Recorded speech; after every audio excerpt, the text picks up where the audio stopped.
how the lighting's going to be with the sun right towards where I'm filming.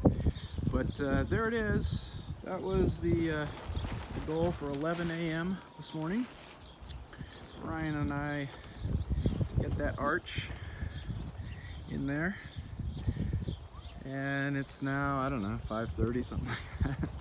So what ended up happening was I wanted him to clean out. As you can see, there's a ledge right back there, and so I didn't want to have that ledge like we had in the first one. So I learned from the first one and was like, okay, till this thing out first. And then when I tilled, ran into a lot of roots. Well, little did I know how much roots. Yeah, that was all underground just a little while ago. And so it took us pretty much the day to get all of that out of there, till this back up, and then we finally, around 5:15 or so, we're able to start drilling the holes. And then even in this hole, we ran into a root all the way down there, so we had to hand dig the last, I don't know, foot or so. So Ryan dug and I pulled it out with my hands. We could not get that root out of there. This one drilled right in. It was nice. So I think when we put the support holes in here, these probably won't be too bad. Maybe the middle one won't be bad, but I wouldn't be a bit surprised that this one over here we end up running into something along the way. And but I think that if we can just hand dig that one, I think we'll be fine.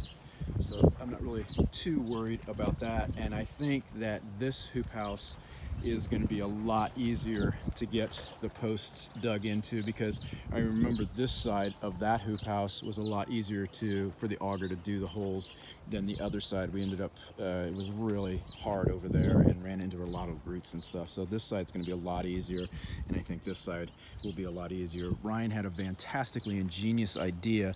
I was telling him how it was such a bummer with this hoop house here when I was tilling it yesterday, that you can see I can't get right up against this edge because it's at too much of an angle to be able to do that with the rototiller. It bounces, it hits right up against here, and I can't get all the way into that corner and stuff. And so I was telling him, now one thing that I thought of though that we can do in this hoop house to save a little space is over there up against that edge, we can dig a hole, and I think we could probably do it here without too much problems, but dig holes every meter over, and we could put tomatoes there and run the tomatoes up that pipe, or run a string down and tap and go around it, and then just do the single one up. And the same thing with cucumbers. We could do that also with like the lemon cucumbers, if we could find somebody if the co-op's interested or somebody's interested in them, then that would be something that we could just grow right along there, and it wouldn't, since it's on the north side, it wouldn't even be bothered. It wouldn't bother any of these. But I even think on the south side, if we were just to run it up one rib at a time, or maybe on the south side we skip a rib so it doesn't get too dark in here, and it still would let in plenty of light. I think that might be a really cool way of doing that, to tell the truth. And then, so Ryan's fantastic idea was, well, why don't you till this before you put up the posts? And didn't even think of that. I mean, that is just, that's one of those things. Somebody outside, he even said, I thought you did that with this one over here. Didn't even think about it.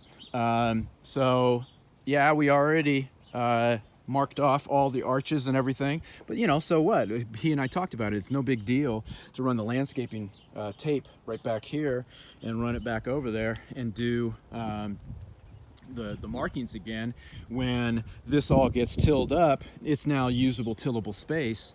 And so it's just like, man, that's the kind of information you can get from somebody from the outside. It's just like, yeah, why wouldn't you do it that way?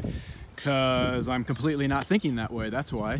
So I think that's going to be a huge help, and will help us get, I think we're one short bed in here. I think there's only 8 in here, and it was tricky to get that last bed in over there on that far side.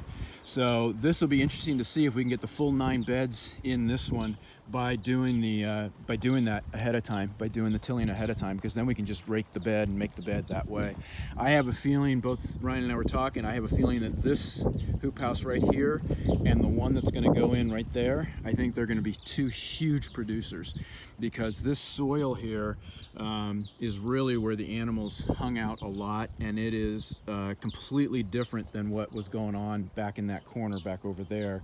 There's a lot more good stuff going on here, and I have found that I don't think we're going to need to rake this out hardly at all, because let's see. So this area right here has only been tilled one time, and no water's been put on it yet. It did look like this. This is what it did look like, and now it looks like that. So I feel really good that the tiller is going to be able to take these clumps, because I was going through bigger clumps than that. I was going through just huge clumps like that, and it was eating them up. And so I have utmost confidence that we're going to be able to get a little bit of water on this, till this down again. It's going to make really nice beds, I think, and I think that these are going to be super producers. I mean, you can see that this is just beautiful stuff right here. And so I'm going to take that stuff that's over there and get it in here, take the other stuff and put it out there, and get that all spread out. You can see there's a dip right here, and that's can all go into there. And if we end up needing more of it, then we can grab that pile and bring it over there too, to try to get that more flat. It does the same thing as the other one. Now it doesn't do it quite as bad, but it still does it. This entire field is that way. So it's higher here, and then it starts to dip down, and right over there it's really low, and then it comes back up, and you can see it if you were standing out in here. I don't know if you can see it on the video, but if you're standing out in here, it's totally view. You know, you can see it. No, 100% is what I'm trying to say. So there's just a big kind of cup right in here in this part of the whole thing. So yeah,